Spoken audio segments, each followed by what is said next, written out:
குடைமிளகாய். குடைமிளகாய் பற்றி சில தகவல்கள். மிளகு குடும்பத்தில் குடைமிளகாயும் ஒரு உறுப்பினர். குடைமிளகாய் விதைகளை கொண்டிருப்பதாலும் பூச்செடிகளிலிருந்து வருவதாலும் அவை உண்மையில் பழங்கள், காய்கறிகள் அல்ல. அமெரிக்கா, இந்தியா, கனடா மற்றும் மலேசியாவில் குடைமிளகாய் பெல் பெப்பர்ஸ் என்று அழைக்கிறார்கள்.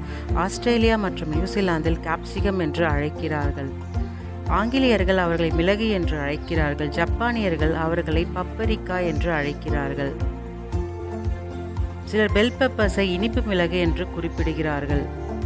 ஒரு பெரிய குடைமிளகாய் தினசரி வைட்டமின் சி தேவையில் 300%க்கு அதிகமாக வழங்குகிறது மற்றும் ஆரஞ்சு பழத்தை விட 3 மடங்கு அதிக வைட்டமின் சி உள்ளது.